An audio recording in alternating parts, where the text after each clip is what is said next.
First of all, my name is Mahmoud. Everybody calls me Mo.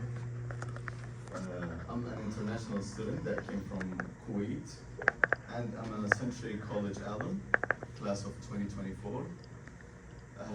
I graduated with a 3.9 GPA, and I was working three on-campus jobs. I was a tech assistant for HyFlex classes, was a peer mentor for first-year students, and I was greeter at the sports center.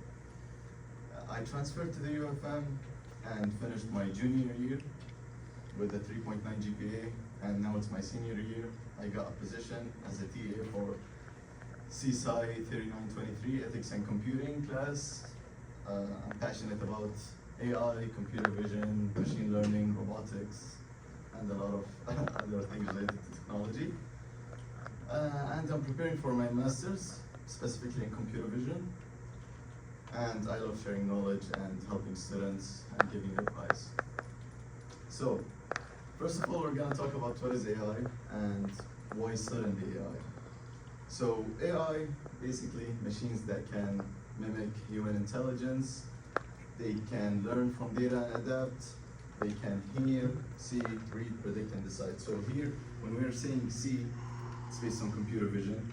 Here, based on, we're talking about speakers, microphones, and then they use natural language processing, NLPs. Read, they use NLPs. Predict and decide is mostly machine learning and deep learning. We're gonna get to that soon. So over here, AI, computer science is the main thing, and then we have AI in computer science, of course. Then machine learning is inside the AI, and then we have deep learning. And of course, it's just small branches. So inside machine learning, we have, or inside AI, we have computer vision, we have natural language processing, we have many other different things. So, most of the people don't know, but AI started in, most of you are going to be shocked, in the 1950s, actually. So it was the birth of AI, Turing test, first AI programs. You guys should look up the Turing test, it's interesting. 1960s and 70s, early excitement, they were optimistic about it, but they were limited. They didn't have much data at the time, and they didn't know what to do with it. We didn't have any breakthroughs.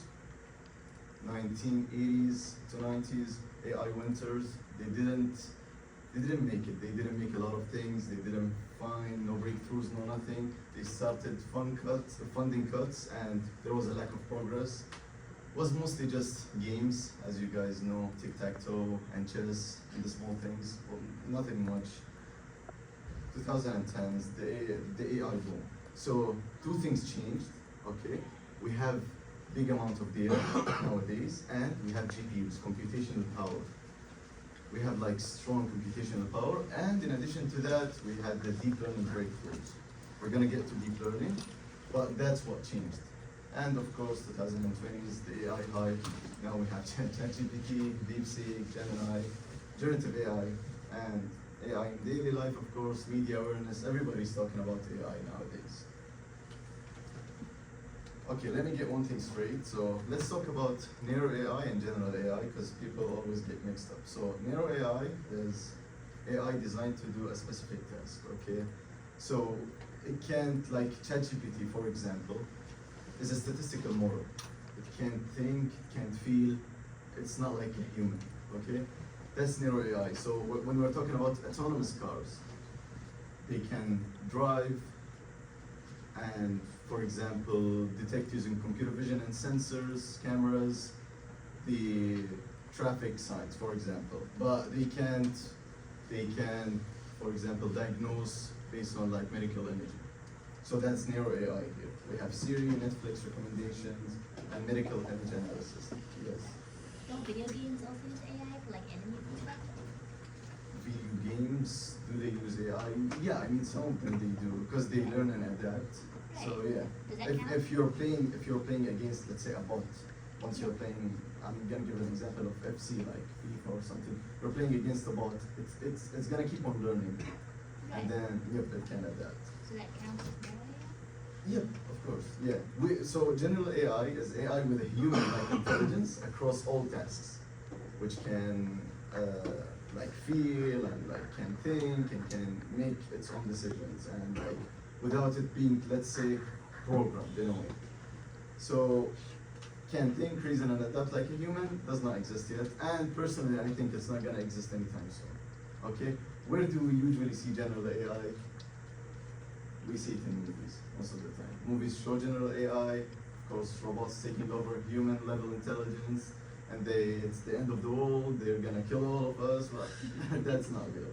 Okay, reality, yeah, sure. I think one of the reasons why, like, how you like hiring machines with emotions, but for emotions you need some organic chemicals. That is only that organic chemicals. Yeah, that's actually a very good point. Yeah. So not happening anytime Yeah, soon. the only time we have to fear AI taking over the world is if it's programmed to take over the world by someone. Yeah, I mean, exactly. If it's explicitly programmed to do that, yeah, we can be worried maybe about that. But otherwise, it can't. We don't have general AI. It needs to be explicitly programmed to do something. So over here, an example is, as I said, a self-driving car can drive, but it can't diagnose disease or play chess or do anything. So that's neuro AI. So of course you saw movies like Megan or Ex Machina or Terminator. All of that is not happening anytime soon, so don't worry about that. Okay. And generative AI is not the only AI. Okay. Think of it as one branch. So generative AI, for those of you who don't know, it's like ChatGPT and DeepSeek. It's generating text, images, video, audio, and a lot of other things. AI is a much bigger field. Generation is just a branch of the entire tree. So generative AI is something, but it's not the biggest thing. But we have most of the breakthroughs right now in generative AI. So what is machine learning? Machine learning is when computers learn patterns from data and improve without being explicitly programmed. Okay. So we have three types of machine learning. First of all, supervised learning, and I'm gonna give a quick example here. Basic one. So let's say we wanna build a model that can classify if a given picture is a cat or a dog. Okay, so you get a data set of 100 images. Okay, and label each image. So let's say image X that's a cat, image Y that's a dog, and keep on giving it 100 images. It's gonna learn. Over there, when it's learning, that's deep learning. We're gonna get to that next. But then, once it's done learning, you go and give it an unseen image. Just take a picture of a cat or a dog and ask it, is it a cat or is it a dog? It's gonna give you the answer if it's a cat or a dog after it learned. That's supervised learning. Then we have the unsupervised learning. So the unsupervised learning, we can have the same exact example, but don't give it any labels. Just give it a bunch of images. And from certain features, it's gonna tell if it's a cat or if it's a dog, and it's gonna cluster them. As you can see in the image, like it clusters everything. So based on maybe the fur, maybe the nose shape, maybe like any other certain features, and it's gonna cluster them based on that. Then we have reinforcement learning, which they use in AlphaGo and in chess and in most of the games. Reinforcement learning is mostly rewards and punishment. And when I say punishment, of course, I'm not gonna go and yell at the program or the model. It's mostly you deduct points when it does something wrong, and you give it extra points when it does something right. So now we're gonna get to the deep learning. It's a type of machine learning which uses a neural network. It's inspired by the human brain, the neurons and connections. But of course, we don't know how the brain exactly works, so it doesn't work the same way. It's just the idea of it. It learns complex patterns from huge amounts of data. As you can see, we have the input layers here. There are some hidden layers that we don't see, and then it gives an output. That's how it learns. It's based on like weights and biases, but I don't want to get into it that much. But deep learning is one of the most important things. That's why we have AI now and predictions. It powers today's biggest breakthroughs in vision, speech, and language. Okay, that's the most important thing to me, to be honest. Why math matters. When I used to go to Century College, nobody told me what kind of math I need. I mean, in the computer science transfer pathway, we do statistics, calculus 1 and calculus 2, okay? You need calculus, you need linear algebra, you need probability and statistics. Calculus, not only 1 and 2, you also need 3, which is multivariable if you're trying to get into machine learning and AI, because you need to use partial derivatives in most of the things. So always ask the question, why are we using it? Because I used to learn it and I didn't know why. Why am I learning it? What's the point of it? I thought I was wasting my time, but now since I'm doing a machine learning course, I'm doing a robotics course, and I'm doing a AI course, I'm using the math all of the time, and it's a combination of everything.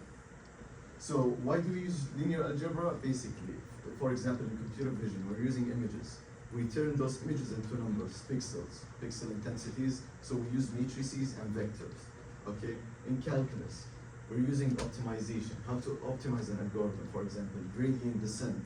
We're using that all of the time in machine learning. So we need calculus. Probability and statistics to make predictions, and we always, with AI, deal with uncertainty. And we're not sure, so we just use probability. Okay, now I'm gonna show you a couple of like math slides that I'm doing in my current courses. So on the left side, that's a machine learning slide that I have. That's a tiny thing, and then on the right side, that's robotics. So as you can see on the left, it's mostly using linear algebra. You can see the transpose matrices, the inverse matrices, and on the right side, you can already see some integration, and you can see some probability. So it's a lot of math. AI, robotics, anything related to that, you're gonna need to learn. I don't want to scare you guys. It's once you get the basic concepts, it's easy. You can understand all of that. It's basic, but you need to learn the basics of the basics of linear algebra, the basics of calculus, and probability and statistics. It's so important.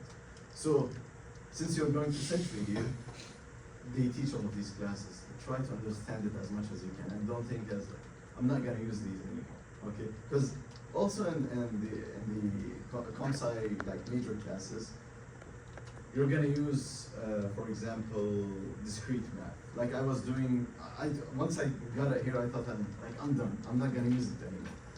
A couple of days ago, I was doing the intro to AI course, and the professor started explaining discrete. Like the entire lecture was about discrete. So if you don't know that, you need to go back again, relearn it, and then get to what you're doing right now. So don't skip any of that. Applications of AI, we have autonomous vehicles right now, self-driving cars, traffic sign recognition, healthcare, that's what I do, medical imaging, drug discovery, for you who don't know that thing, drug discovery helped with the vaccination for COVID. It was giving some probability, like they use probability and statistics, and they think machine learning to optimize and find a better solution. In finance, fraud detection, something that happened to me. I was traveling once to Chicago, suddenly something, and they detected an unusual activity happening on my account. Somebody was trying to use my card. Fraud detection is anomaly detection, and it's basically machine learning. We go back to unsupervised learning. It clusters unusual activity. Algorithmic trading, of course, with finance and with crypto tokens, and like with a lot of things you can actually predict using machine learning. Law enforcement, facial recognition, body cam detection, they use that nowadays. And of course, everyday life, we have Siri, Alexa, spam filters. Spam filters also uses machine learning. Detects based on certain words, like you want something or it's for free, you need to act fast, you need to do that, or that goes automatically to spam. Using machine learning, it keeps on learning. And before you ask the famous question, will AI replace humans or our jobs? It won't replace it anytime soon. But humans who use AI may replace humans who don't, because it's a skill at the end of the day. And AI is best at specific repetitive tasks, not creativity, empathy, or leadership. Future is a collaboration between humans and AI. So you guys need to know how to use it. You need to understand how it works. That's all you need from AI. It's not going to take our jobs, not anytime soon. Maybe in the future, certain jobs are going to be taken. But for example, in healthcare, there is no way they're taking like a physician job.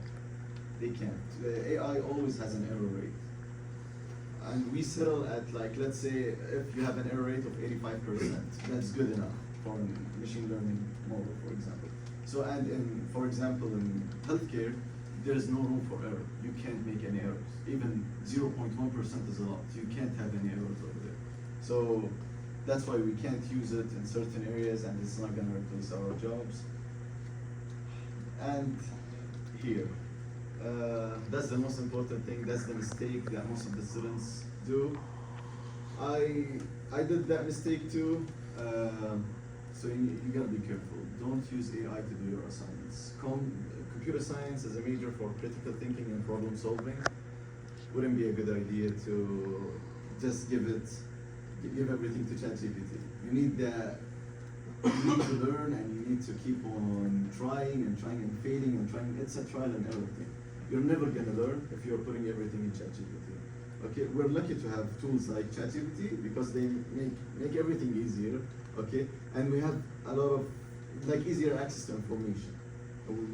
Back in the days, they didn't have that luxury thing, but we have it now. I learned something in my ethics class, Kranzberg's law. Technology is neither good nor bad nor neutral.